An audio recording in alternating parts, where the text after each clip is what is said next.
उदाहरण, शिशुपाल और दंत वक्र दो भाई, बहुत ध्यान से सुनना।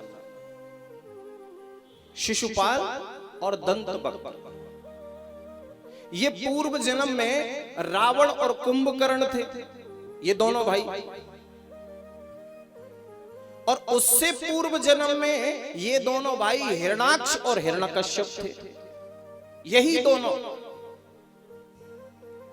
3 जन्मों में आके ये 3 जन्म लिए इन दोनों भाइयों ने। सबसे पहला जन्म लिया इन्होंने हिरणाक्ष और हिरण्यकश्यप का, उसके बाद इन्होंने फिर दूसरा जन्म लिया रावण और कुंभकर्ण का, और इन दोनों ने ही फिर तीसरा जन्म लिया शिशुपाल और दंतवक्र का। तीसरे जन्म में इनकी मुक्ति हुई थी, इससे पहले मुक्ति नहीं हुई थी। जबकि तीनों जगह भगवान ने ही इनका वध किया, तीनों जगह।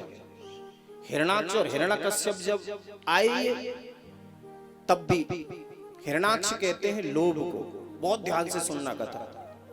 हिरणाक्ष कहते हैं लोभ को और हिरण्यकश्यप कहते हैं अभिमान को। लोभ और अभिमान दोनों भाई होते हैं भाई, दोनों सगे भाई हैं। ये एक ही मां के गर्भ से जन्म लिया है, एक ही इनका पिता है, एक ही इनका पिता है, एक ही इनकी माता है। तो हिरणाक्ष और हिरण्यकश्यप, और ये ऐसे दोनों राक्षस जन्म लेकर के आए कि हिरणाक्ष जो था वो घूम रहा था आकाश में। एक बार आकाश में भ्रमण कर रहा था और इसको अपनी शक्ति का इतना अभिमान था कि जो भी इसके सामने आता है उसी का वध कर डालता है, उसी को मार डालता है। सामने से नारद जी आ रहे हैं, नारायण नारायण गाते हुए नारद जी आए, तो हिरणाक्ष को देख के नारद जी एक बार तो डर गए।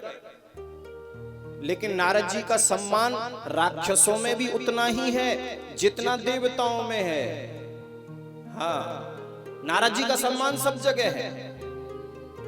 तो नारद जी को देख करके हिरणाक्ष ये बड़ा उद्दंडी है, नारद जी का रास्ता रोक लिया और रास्ता रोक करके नारद जी से कहा, कहां घूम रहे हो?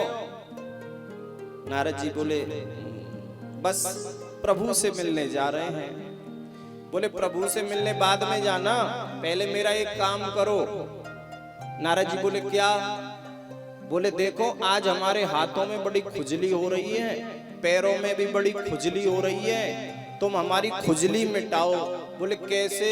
बोले, हमसे युद्ध करो। हिरणाक्ष कहता है, हमसे युद्ध करो। नारद जी ने कहा, भैया देखो, हम युद्ध करना नहीं जानते, हमारे अंदर उतनी शक्ति भी नहीं। हाँ, अगर तुमको अपनी खुजली मिटानी है ना, मिटानी है?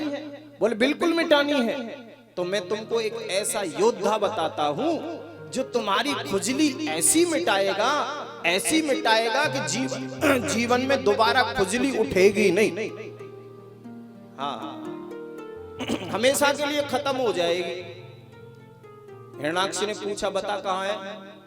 तो भगवान 12 का रूप धारण करके आए थे हिरणाक्ष का वध करने के लिए, और नारद जी ने इशारा कर दिया।